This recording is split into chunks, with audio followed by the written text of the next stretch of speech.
Good evening, ladies and gentlemen. We have another Power Pack show for you today. Again, this is Tyrone Dukes with I Management Solutions, bringing you a Power Pack show with our magnificent guest on this evening. Her name is Loida Figueroa, and she is a credit repair consultant. She's going to be able to provide us with some great nuggets on this evening to pretty much help you and give you the information and knowledge to pretty much build generational wealth utilizing your credit, in addition to helping you with knowledge to pretty much help you build business credit, guys. So I just wanted to give this opportunity to thank Loida for joining us on this evening. She's going to bring us a wealth of knowledge, and I encourage you to actually take notes. Definitely, take out your pen and paper, take notes, and it's going to be a power pack session. Welcome, Loida, and we appreciate you for joining us on this evening. Thank you, Tyrone. I'm excited to be here with you again. I Yes. love doing this with you, and I'm looking forward to doing so much more with you in this space. It's just so much fun. You always make it feel so easy and so relaxing and comfortable. And I just really appreciate your platform for allowing me the opportunity to share with your viewers about the importance of credit repair and just their financial well-being. Yes, and that's what we're looking for today on Boida, just to pick your brain and just to get that wealth of knowledge and information from for you. And we're going to take the information and use it. And I'm just going to kick us off with this very first question. Loida, I saw this saying one time, and it said, if you think education is expensive, you ought to try ignorance. And I think there should be another saying or another caveat to add to that. And that caveat should say, if you think you're, pretty much paying your bills on time while delaying gratification, for the simple fact that you're paying your bills, and you think that makes you miserable, you should try bad credit. Now, Loida, explain to us how miserable it can be with someone that has bad credit and how expensive that could be. So I personally don't like the word miserable, but I love the statement or the words delayed gratification. Mainly because that's a space that I'm in right now is practicing delayed gratification in order to achieve my goals. And I think that when we're talking about the space of finance and credit repair, delayed gratification fits perfectly because it allows that challenge and that discipline that then allows that payoff in the end. So having those goals.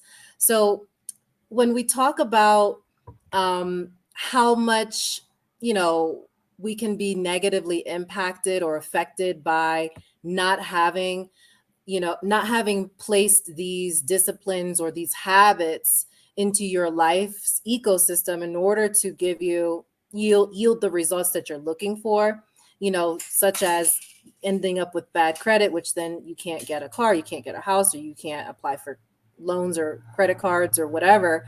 um, I think that stems from a place of not putting in those implementing those disciplines and those habits. So yes, there is a lot of bad that can come from not doing something that's actually serving you. But I think that sometimes people just may not know what they need to do.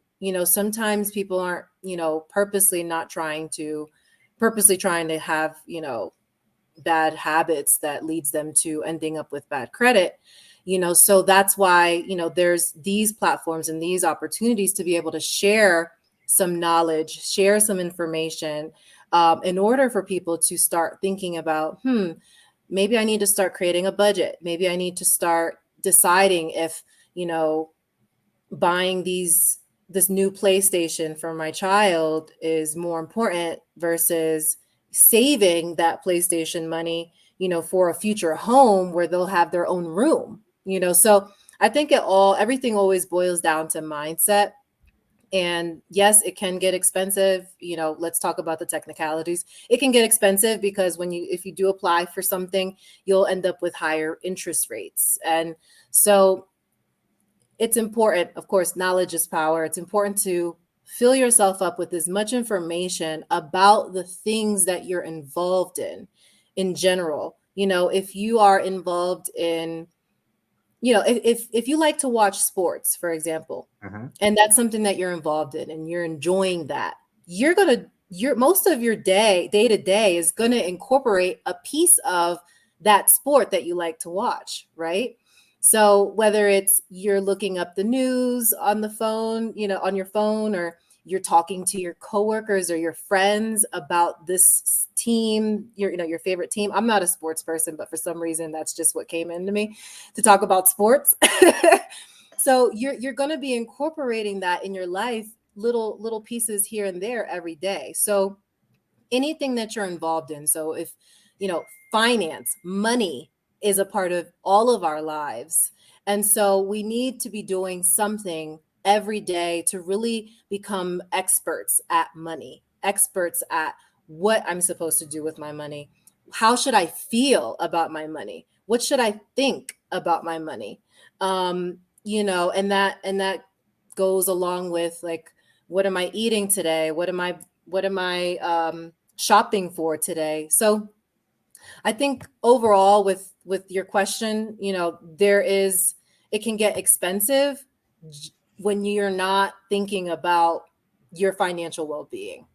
So that's really the focus there. Is it's expensive when you're not pursuing that information, when you're not pursuing that knowledge to really grow and develop and become an expert in your life. That you just shared some golden nuggets there. Picked up a couple key pieces there, and the first one being is, how do you feel about your money, right? Because based on how you actually feel about your money, it's actually how you will treat your money, how you will manage your money, how you will spend your money.